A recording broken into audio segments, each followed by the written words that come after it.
नमस्कार दोस्तों, आप सभी का बहुत बहुत स्वागत है मेरे गार्डन में। तो दोस्तों, आज मैं आपके लिए जो ब्यूटीफुल सा प्लांट लेकर आई हूँ उसे सेवंती, गुलदाउदी और क्रिसैंथेमम कहते हैं, जो कि सर्दियों की एक तरीके से रानी कह सकते हैं हम। तो मैंने इस बार अभी तक विंटर की कोई भी अच्छे से शॉपिंग नहीं की है।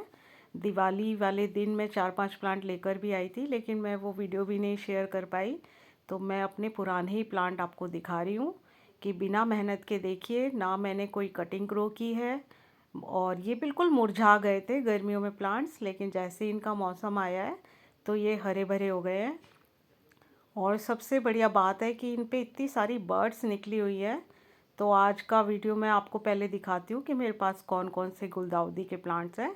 तो 3 कलर मैं आपको दिखा चुकी हूँ, और ये भी मेरा पर्पल कलर का ही निकल के आ रहा है।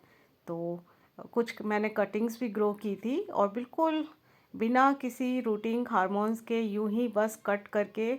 और यहाँ तक कि मेरी कटिंग सूख भी गई थी, और बीच में कुछ मैं घूमने गई थी तो इनको मतलब अच्छे से पानी भी नहीं मिल पाया। लेकिन उसके बावजूद कटिंग्स ग्रो भी हो गई, साथ ही साथ अभी छोटे छोटे प्लांट्स पर भी बर्ड्स बन रही है। तो मैंने सोचा इस छोटे से प्लांट की मैं पिंचिंग कर दूं ताकि प्लांट्स घना हो जाए। तो ये देखिए कहाँ कहाँ मेरे प्लांट्स लगे हुए हैं, मुझे खुद भी नहीं पता।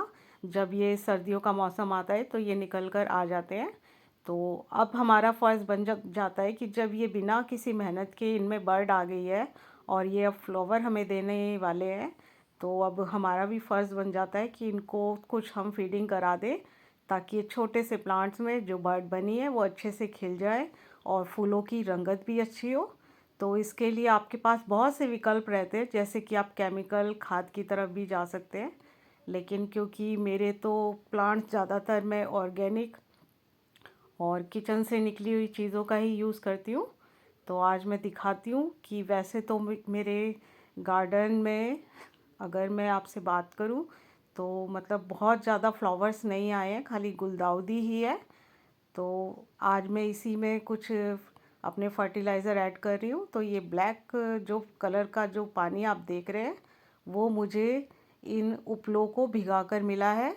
और इस तरीके से देखिए 2 तरीके से मेरी खाद तैयार हो जाएगी।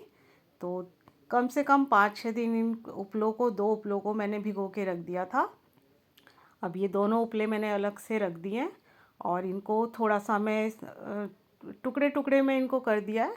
और आगे अगर मैं विंटर के फ्लावर्स लेकर आऊँगी तो ये ग्रो करने के लिए मेरे को ये खाद भी मिल जाएगी। तो अब हमारे पास 2 प्रकार की खाद है, तो हम इसे किस तरीके से यूज़ कर सकते हैं। और एक और जादुई खाद जो कि आप सब भी जानते हैं, ये ऑनियन पील्स का फर्टिलाइज़र। तो इसका तो मैं जादुई असर अभी आपको दिखाती हूँ एक प्लांट्स पर। तो जो भी हम किचन में छिलके वगैरह हमारे निकलते हैं, तो मैं ज़्यादातर भिगो के नीचे मेरे किचन में मैंने रखे हुए हैं, जिसमें कि मैंने संतरे के छिलके भी रखे हुए हैं भिगो के। और अभी ऑनियन पील्स का बहुत अच्छा रिज़ल्ट। तो ये दोस्तों दूसरा, मैंने जब भी ये इस तरीके से वेस्टेज होती है तो मैं इसे खाली गमले में मिट्टी के नीचे दबा देती हूँ।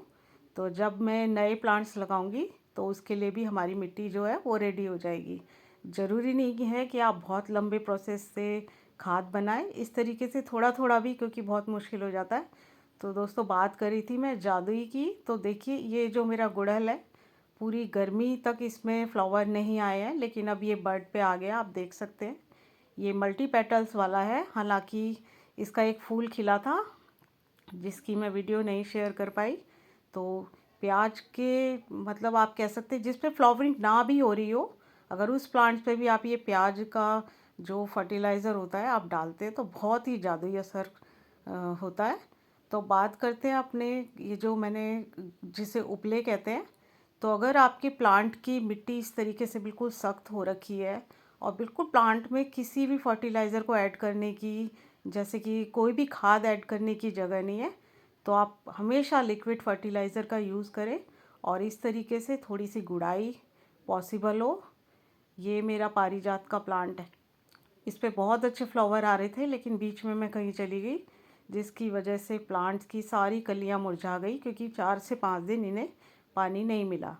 तो हालांकि ये प्लांट रिपोर्टिंग मांग रहा है, तो अभी रिपोर्टिंग तो मैं नहीं करूँगी।